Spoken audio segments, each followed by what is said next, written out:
ഇതേ കണ്ടോടാ, അമ്മ കുറച്ച് വേണ്ട, ഞാൻ കുറച്ച് ഉള്ളി കൊണ്ട് ചെറിയ ഉള്ളി എടുക്കാൻ പറ്റില്ലാത്തതേ തീരെ ചെറുതായിട്ടുള്ള ഈ ചട്ടി കൂടെ കൊണ്ടുപോയി ഒന്ന് ഇട്ട് മുളയ്ക്കുമെന്ന് അറിയാൻ വേണ്ടിയല്ല, ഞാൻ അങ്ങനെ ചെയ്യാറുള്ളതാണ്. അപ്പോൾ ഇത് മുളയ്ക്കണ ഇതെടുക്കണ സമയമായിട്ടൊന്നും ഇല്ല കേട്ടോ. അയ്യോ, അവിടെ കയറാൻ പറ്റില്ല. അപ്പം അതിന് മുമ്പ് ഞാൻ എടുക്കും കേട്ടോ. ഇത് തന്നെ, ഇത് കറി വെക്കാനാ. അവിടെ മുള്ളു കൊള്ളും, റോസയുടെ മുള്ളു കൊള്ളും പൊന്നു. ഇവിടെയൊക്കെ എന്തേ അമ്മ എടുത്ത് കാട്ടിട്ട് അവിടെ ഇരുത്തണ്ട, അവിടെ ഇരിക്കണ്ട. അത് ഈ ചട്ടിയുടെ അടിയിലൊക്കെ പഴുതാരിയൊക്കെ കാണും. അപ്പം ഉണ്ടല്ലോ ഇത്. അപ്പം ഇതിങ്ങനെ നിന്നിട്ടുണ്ടെങ്കിൽ വെയിൽ കൊണ്ട് പോവുള്ളൂ. അതുകൊണ്ട് ഞാൻ ഇത്തിരി നേരത്തെ എടുക്കണേ കേട്ടോ.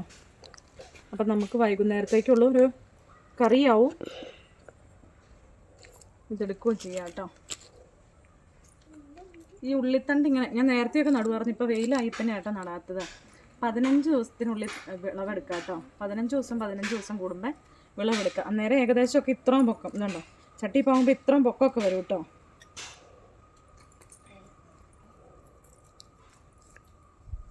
വേറെ ഒന്നും അങ്ങനെ ഇട്ട് കൊടുക്കണ്ട, അല്പം വെള്ളം ഒഴിച്ചു കൊടുക്കണം, അത് മതി. ഇത് ഞാൻ നടാത്തതായതുകൊണ്ട് ചാഞ്ഞും ചെരിഞ്ഞും പോകണ്ട്, അതുകൊണ്ട് അതേടാ. ഇതേ കണ്ടോ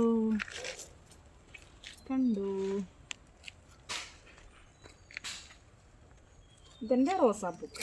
ഇവിടെ കുറച്ചും കൂടെ ഉണ്ട് കണ്ടോ. ഇതൊക്കെ ഇങ്ങനെ പറഞ്ഞു കിടക്കണം കണ്ടോ. ഇത് ഞാൻ നട്ടിട്ടില്ലായിരുന്നു, ഇങ്ങനെ ജസ്റ്റ് കൊണ്ടുപോയി ഇട്ടുള്ളൂ കേട്ടോ. ഇപ്പം നമുക്ക് ഇന്നത്തെ ഒരു തോരനാക്കാം. ഇതിങ്ങനെ നടുവാണെങ്കിൽ 15 ദിവസം കൂടുമ്പോൾ വിളവെടുക്കുകയും ചെയ്യാം.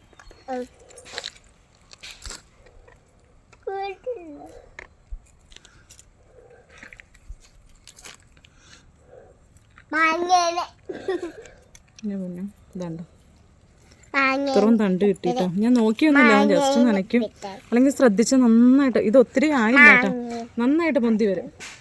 ഇത് ഇനി ഉണങ്ങിപ്പോയാലോ എന്ന് ഓർത്താണ് ഞാൻ എടുത്തത്. ഇത് പിള്ളേർക്കൊക്കെ നല്ല കേട്ടോ, അയണിൻ്റെ കണ്ടന്റ് നന്നായിട്ടുള്ള. ചാടിച്ച് കളയില്ല കേട്ടോ. ഇത് നോക്കിയേ ഇതിനെ, ഇത് നോക്കിയേ.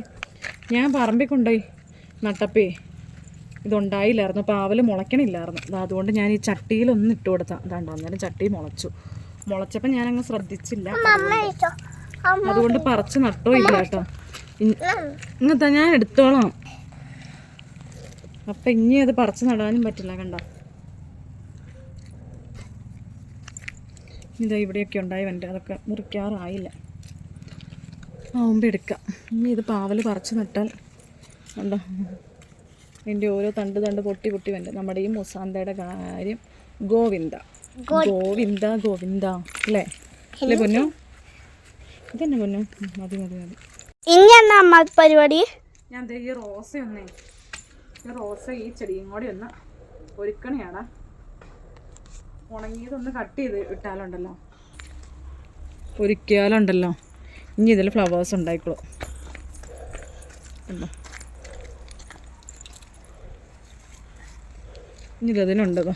എൻ്റെ പൂ ഉണങ്ങിപ്പോയതൊക്കെ ഉണ്ടല്ലോ, അങ്ങ് നുള്ളി വിട്ട പിന്നെ വേറെ ഉണ്ടായിക്കോളൂ. അത് പൊടിച്ച് വന്നോളൂ. പൊന്നു എന്നെ ഗേറ്റൊക്കെ പറഞ്ഞേ, ഒന്ന് പൊടിച്ച് വന്നോളൂ.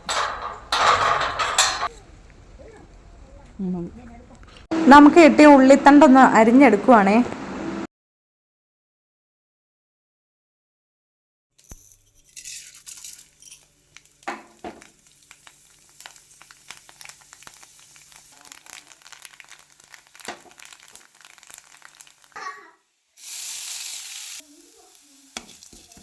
കണ്ടോ, നമ്മുടെ സ്വാദിഷ്ടമായ ഉള്ളിത്തണ്ട് കറി റെഡി ആയിട്ടുണ്ട് കേട്ടോ.